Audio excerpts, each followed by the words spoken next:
Meus amigos, a delação do ex-senador Delcídio Amaral levou o ministro do Supremo Tribunal Federal, Teori Zavascki, a determinar busca e apreensão nos endereços do deputado Marco Maia, ele é do Partido dos Trabalhadores do Rio Grande do Sul, e do ex-senador Vital do Rego Filho, atualmente ministro do Tribunal de Contas da União. É bom que a gente esclareça que suspeição não é condenação.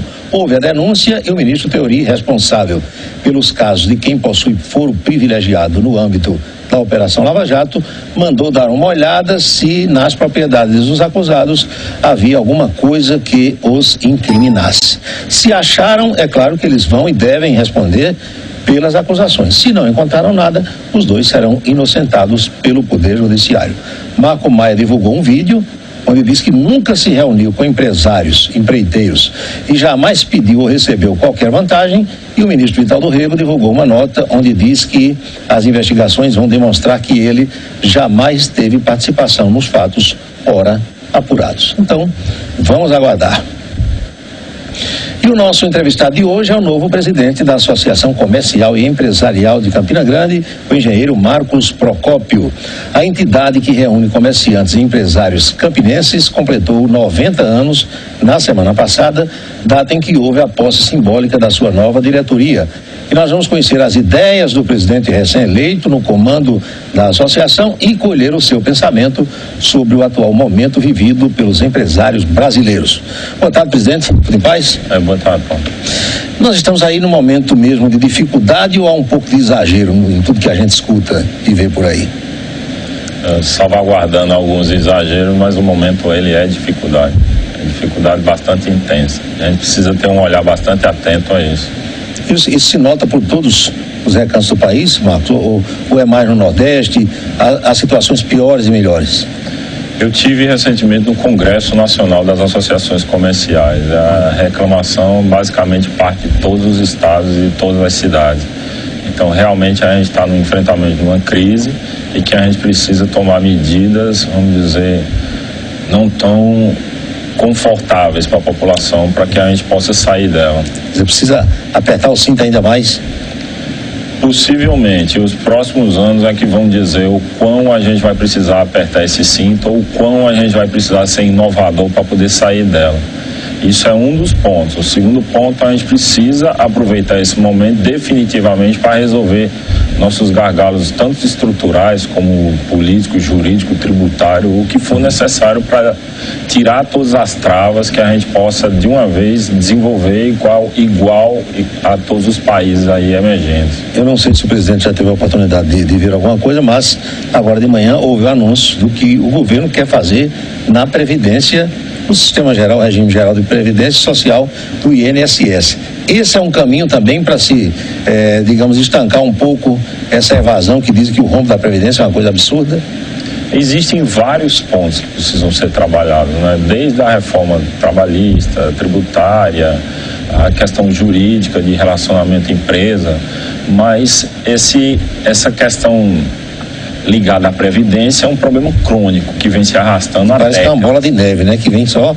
Vem há décadas se arrastando. A gente precisa resolver isso definitivamente. A gente vê vários países colocando na pauta essa discussão e tentando achar um consenso e resolvendo a sua política previdenciária. Ou seja, através de um modelo de transição ou através de um modelo definitivo. A gente precisa definitivamente colocar os pontos nevrálgicos e necessários à nossa mudança em cima da mesa, discutir e resolver, para que a gente possa destravar o Brasil e andar em frente. Presidente, no setor comercial, o cenário é mais ou menos assim: o sujeito pede o emprego, desempregado, daqui a pouco está devendo, recebe o dinheiro da indenização, torra todo, fica devendo, não compra. Não comprando, o comércio diminui seu movimento, por conseguinte, ele encomenda menos à indústria. É mais ou menos assim que a coisa acontece, que a banda toca, para todo mundo entender? Eu tenho sempre dito que o emprego é a maior política social que existe. Ela acaba atingindo universalmente todos.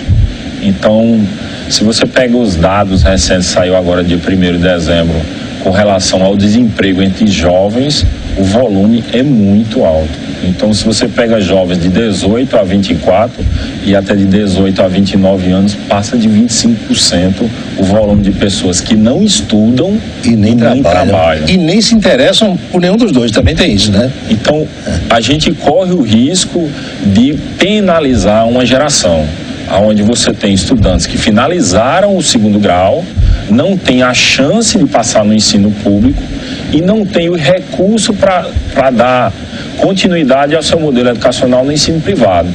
Então, se ele não tiver a oportunidade daquele emprego, ele não tem condição de dar à sua política educacional continuidade. Então, a gente corre o risco de tolher novamente uma geração perdida, como se diz, né? Igual foi na década de 80. Então, a gente precisa ter muita atenção a essa questão do emprego.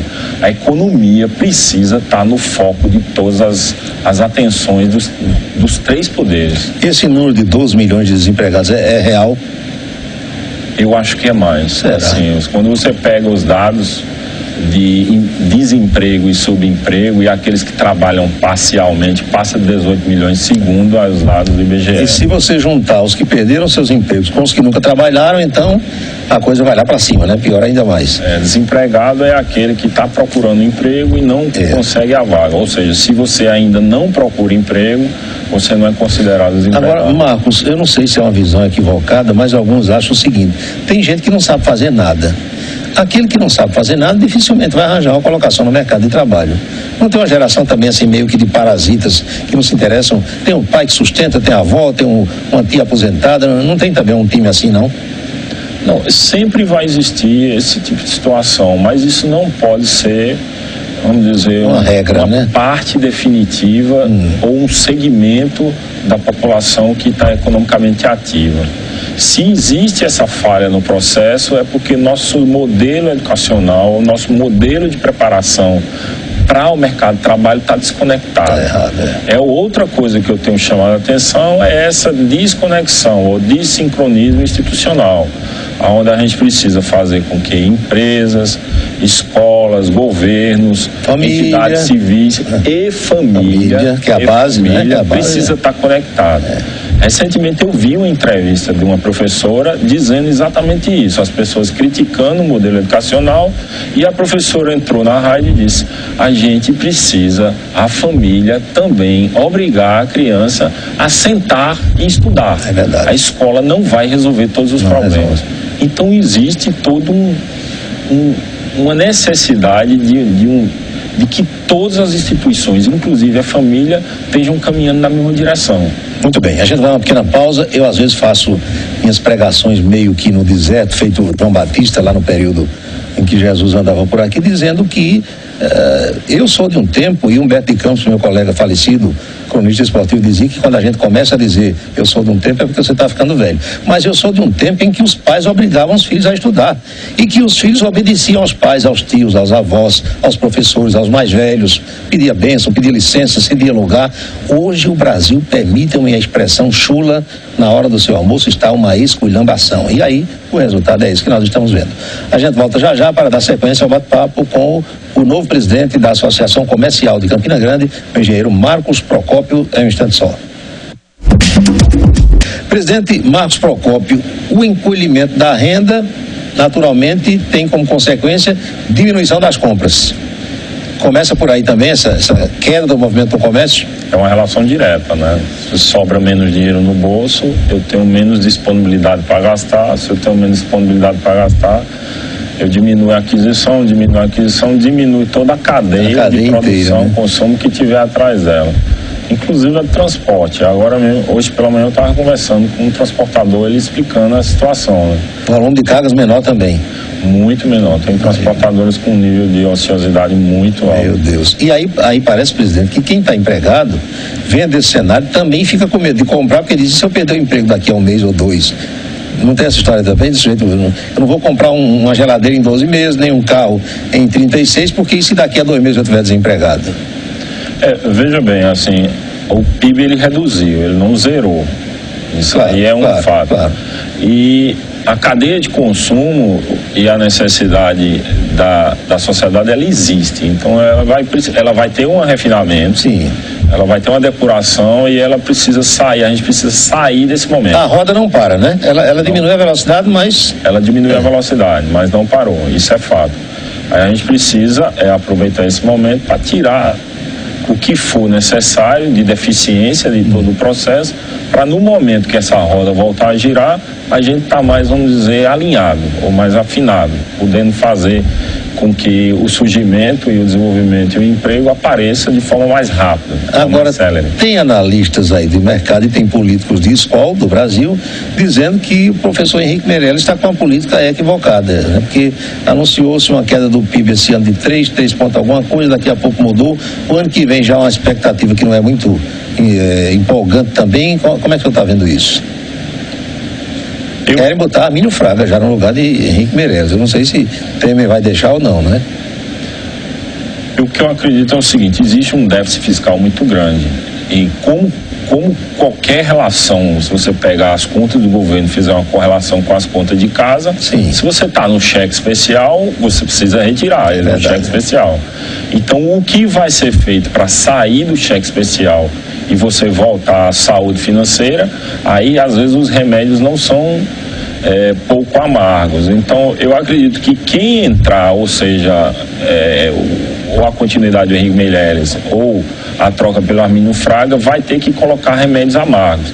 Infelizmente a gente chegou nesse ponto, mas a gente precisa aproveitar esse momento justamente para sair mais fortalecido. Essa é a minha ideia. Então, no momento que o Brasil retomar o crescimento, a gente vai ter uma outra dinâmica econômica e a gente precisa estar preparado para isso. O senhor é um homem que conhece o mundo todo, viaja Europa, Estados Unidos, vai para a Ásia. Qual é o cenário por aí? Já melhorou em termos globais? A pindaíba está só por aqui? Ainda tem, por exemplo, país da Europa, Grécia, Espanha teve mal, Itália, Portugal. Qual é o cenário hoje, Marcos? O que eu vi, eu rodei mais ou menos em 25 cidades espalhadas ao redor do mundo. Esse mês, as últimas foram na Alemanha e Israel. A Alemanha está muito bem, né, na Europa? A Alemanha está com seus problemas próprios, mas ela está encontrando a saída. Agora, o que eu acho importante, principalmente para a cidade de Campina Grande, são os modelos que eu vi de cidades empreendedoras, ou seja, as cidades, elas têm... Às vezes o país tem problema, mas a cidade aqui está salva, né? A cidade tem encontrado suas próprias soluções para o desenvolvimento econômico. E tem-se condição de fazer isso aqui? Tem, a gente tem como trazer as soluções exitosas que foram colocadas nessas cidades e poder trazer esse modelo para cá. Tem muita coisa que pode ser feita. Mas para que isso seja feito, a gente precisa inicialmente sincronizar todas as instituições. E aí as forças políticas têm que estar unidas. Tem uma série de coisas que precisa acontecer, né, para que isso seja implementado. Porque eu vejo, por exemplo, uma questão da água aqui em Campinas. A gente fala. Aí é um dilema que está aí, porque hoje qual é o industrial que vem se instalar aqui, ele vem dessa deficiência hídrica. Mas aí, em vez de estar todo mundo junto, aí um diz, a culpa é de Reginaldo. Aí Reginaldo diz, a culpa é de Paulo Roberto. Aí começa esse negócio, nem ninguém sabe fazer água, nem chove, nem chega a água da transposição e um fica botando a culpa no outro. É uma coisa horrorosa. Sem falar das questões locais, eu acredito que a união é quase uma utopia. Não é verdade? É uma utopia nacional. Então, o que a gente tem que fazer é saber lidar com nossos problemas, saber se comunicar institucionalmente, saber quais modelos a gente precisa aplicar e dar um norte claro para todo mundo. Então, quando você pega em determinadas cidades empreendedoras, tem cidades que eu visitei que tem companhia aérea própria da cidade, tem bancos próprios da cidade, ou seja, e tem modelos temáticos de produção bem consolidados. Um dos modelos temáticos que a gente sempre fala que foi feito, vamos dizer assim, sem uma organização própria, mas que acabou acontecendo, são os modelos de Santa Cruz, Toritama e por aí vai. São modelos temáticos de produção. Foi uma coisa que surgiu meio que de bolo, mas está lá, né? Está lá. Hoje está mais organizado, talvez. Agora você imagine aonde você tem... A gente tem calçado aqui que poderia ser feito aquilo, e não sei por que não é feito. Isso precisa ser colocado na mesa. A gente precisa colocar o norte. Esse programa agora, Campina Grande 2035, já é um norte importante. É um embrião, né, dessa coisa, digamos. A gente precisa fazer com que todas as instituições civis e governamentais, elas precisam estar alinhadas num projeto único. Se isso a gente conseguir fazer tratando de economia, você vai ver que a população entende, se adequa ao processo, as instituições educacionais se adequam e você vai ver como consequência o emprego surgindo. Surgindo o emprego, a gente resolve um monte de problema. Inclusive os problemas que eu vejo de forma corriqueira relacionados à saúde. Os hospitais estão todos sobrecarregados. Se você tivesse um emprego, você estaria com essas pessoas desconectadas do sistema público, pagando seu plano de saúde e não estaria sobrecarregando esse Desafogava sistema. tudo, né? Desafogava, exatamente. Então vamos a outra pausa, a gente já volta com o novo presidente da Associação Comercial de Campina Grande, Marcos Procópio, um instante só. Marcos Procópio, a sua experiência no governo do estado foi interessante? 4 anos lá na secretaria. Qual era a sua área mesmo, para que quem está em casa e não sabia, fique sabendo? Eu fiquei 4 anos na Secretaria Executiva de Indústria e Comércio. Indústria e Comércio. Então, foi importante essa experiência? Foi extremamente enriquecedor, me deu a oportunidade de conhecer a Paraíba, os setores produtivos da Paraíba, ver como nós funcionamos, e conhecer a máquina por dentro. Foi extremamente enriquecedor, me deu uma experiência extremamente relevante. Na associação comercial agora, qual é a sua expectativa? Quais são os planos? O que é que espera dessa reta final de 2016, fim de ano? Será que tem algum incremento nas vendas? O que é que vocês estão esperando? A minha ideia é sempre incentivar o associativismo que está no berço da associação comercial. A associação comercial nos últimos 90 anos sempre andou par e passo com os problemas da cidade de Campina Grande. Ou seja, todos os problemas coletivos que a cidade teve ao longo desses 90 anos, a Associação Comercial sempre esteve presente, tentando ajudar na solução e fazer com que essa ligação institucional consiga ser feita de forma partidária e a gente consiga fazer com que o desenvolvimento em nossa cidade consiga trazer oportunidade de trabalho, consiga fazer com que as empresas voltem a crescer, o comércio volte a vender e a gente traga uma melhor qualidade de vida para o nosso cidadão. Esse é o principal foco da Associação Comercial e seus associados. O portfólio que a instituição oferece hoje ao associado é interessante, está bom, precisa ser incrementado? A gente fez coisas extremamente relevantes, a gestão de Álvaro, de Luiz Alberto, de Alexandre Moura, foram feitos pilares, foram criados pilares ao longo desse tempo e cada um que foi entrando foi sedimentando esse pilar e criando um novo pilar. Então essa é a nossa lógica, é a lógica da evolução, do movimento criando progresso, essa é a nossa ideia. Então a gente vai pegar tudo que foi criado agora na última gestão de Álvaro e tentar incrementar esse processo, para que a gente possa trazer mais benefício para o associado, mas consequentemente trazendo mais benefício para a cidade de Campina Grande e seu entorno, que a cidade de Campina Grande ela não é isolada. Claro. O número de associados é interessante, pode ser aumentado? Sempre está sendo aumentado. A ideia da gente é sempre trazendo mais pessoas, porque a gente faz com que o associativismo cresça, a gente cria também massa crítica e agora o grande desafio é trazer justamente a camada mais jovem, para que a gente possa dar esse movimento de futuro para a associação comercial e para todas as instituições. A associação se comunica, troca figurinhas com a prefeitura, com o governo do estado, com as universidades, tem esse intercâmbio? Ela precisa fazer isso, a gente precisa, para resolver problemas coletivos, não tem como agir individualmente. Então é extremamente importante que ela se comunique com todas as entidades governamentais e se comunique com todas as entidades civis. Dependendo do problema que for ligado ao associativismo ou ligado à nossa cidade, a gente sempre vai estar ali estabelecendo diálogo com todos. Presidente, sempre que a gente conversa, por exemplo, com a Tubolinha, pessoal da CDL, tem aquela ideia de uma rua 24 horas, como tem em tantas cidades brasileiras, daria certo aqui em Campinas, no seu modo de ver? É uma coisa que precisa ser estudada, né? Precisa ser conversada com todos os comerciantes e estudada. Eu sinceramente ainda não tenho uma opinião clara sobre essa questão de uma rua 24 horas. Mas a gente precisa evoluir, a gente precisa trazer as dinâmicas modernas para dentro da nossa cidade. Isso é extremamente importante, porque o que retornar de benefício para a população devolve para o comércio e assim a gente dá continuidade. É verdade. Para a gente concluir, o comércio de Campina hoje ele é diferente do que era há 20, 30 anos. Eu, por exemplo, trabalhei na rua João Pessoa e a gente via aqui filas e mais filas de carretas de tudo que era lugar que vinha comprar produtos aqui, Patos, o Sertão, Juazeiro do Norte, tudo vinha para cá. Depois esse conceito mudou porque as distribuidoras chegaram a todos esses lugares. O comerciante campinense, ele se modernizou, tem alguma coisa ainda para avançar? Como é que o presidente vê essa situação? Tudo muda, né, o tempo inteiro, né? E agora com o advento da internet é que essa dinâmica de relação do consumidor com o fornecedor é que mudou drasticamente. Sim. Então a gente precisa fazer com que o comerciante tradicional, que sempre vai existir, principalmente aquele que trabalha na camada da renda, ou seja, supermercado, farmácia, sempre vai existir. E a gente precisa fazer com que o comerciante tradicional estabelecido consiga trazer tecnologia, know-how pessoal para dentro do seu estabelecimento, para que a gente possa estar alinhado a essa nova dinâmica. Se tem uma palavra que nos define no futuro, se chama movimento. Então a gente precisa estar alinhado com esse tipo de situação.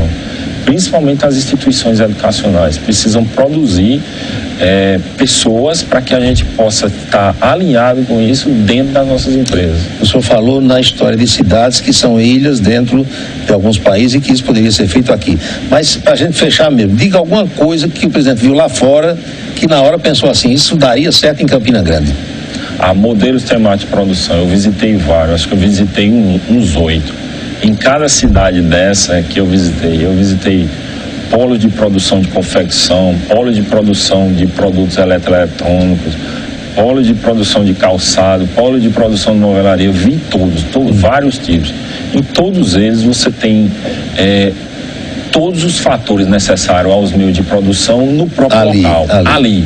Então, você se estabelece, você não precisa sair rondando sua matéria-prima está toda ali. Tudo, mão de obra, o fornecimento de maquinário, o cara que dá manutenção ao maquinário, tudo. Aí funciona ali. Inclusive, que é a parte principal, o consumidor, que é aquele que entende que aquilo é um polo de produção, vem àquele ambiente para comprar. Muito bom. Marcos, muito obrigado, por ter vindo ao programa. Eu que agradeço. Eu acho que esse seu mandato aí a gente vai conversar um bocado de vez ainda por aqui. Eu que agradeço. Muito obrigado. Vamos à última de hoje. Redução do preço da gasolina na refinaria nunca chega às bombas. Teve 2 aí. Mas um aumento como o que foi anunciado ontem, tinha posto hoje de manhã que já havia botado na sua bombinha. Isso é uma coisa bem própria do brasileiro. Eu quero agradecer sua atenção, sua companhia, fazendo um convite para que nos encontremos amanhã, tão logo acabe o meio-dia na Itararé, com a Evelina Gonçalves.